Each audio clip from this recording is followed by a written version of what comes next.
Now it's all about Vedanta, which is biggest natural resource company of India. It was started by a young man from Bihar. Its headquarters is located at Mumbai. Vedanta works in various sectors like metal, mining, crude oil and energy.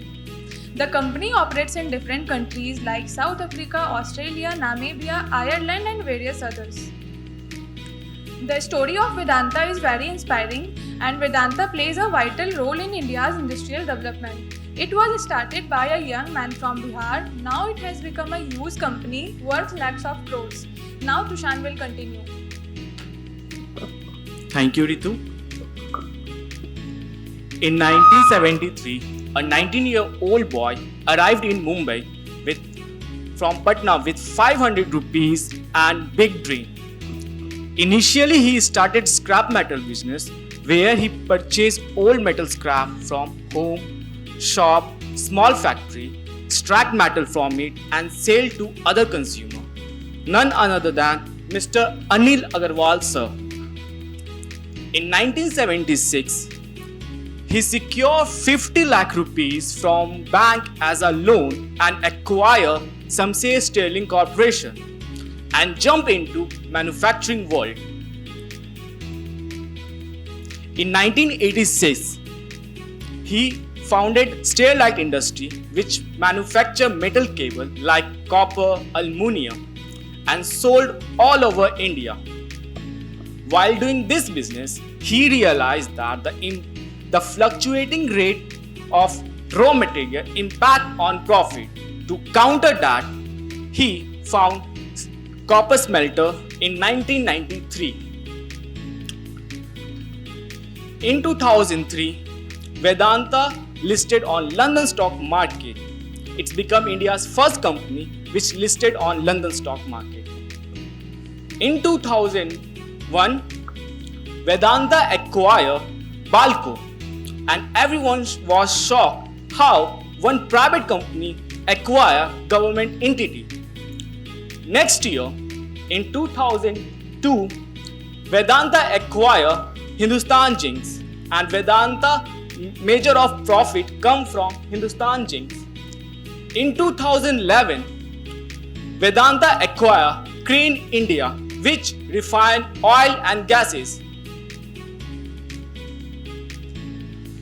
On 15 June 2026, Vedanta announced demerger and split into 5 companies: Vedanta Aluminium Metal, Vedanta Oil and Gas, Vedanta Limited, Vedanta Iron and Steel, and Vedanta Power.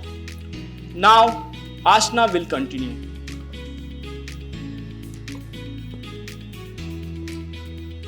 Vedanta is one of India's most diversified natural resource company.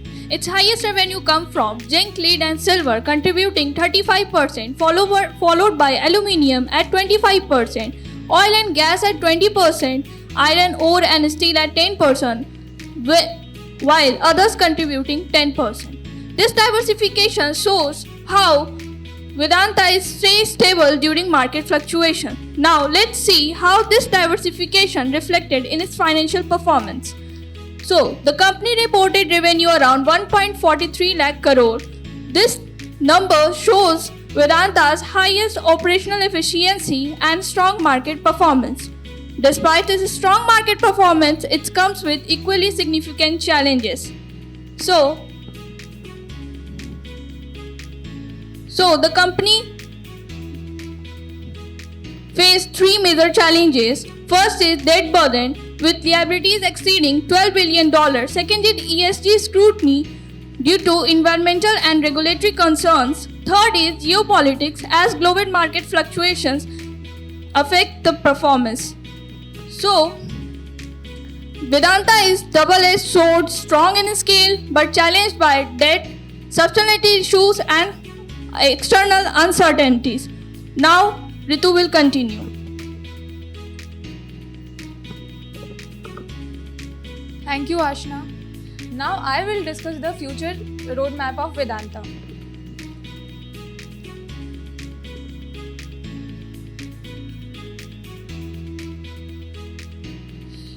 Vedanta wants to reduce pollution and become net zero by 2050. And by 2030, Vedanta used to more green energy and saves more water.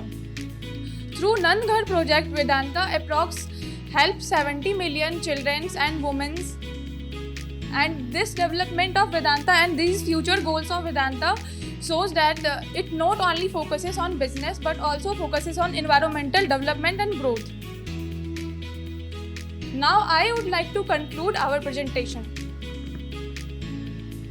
Vedanta Group has grown from a small metal trading business into one of the India's leading diversified natural resource company.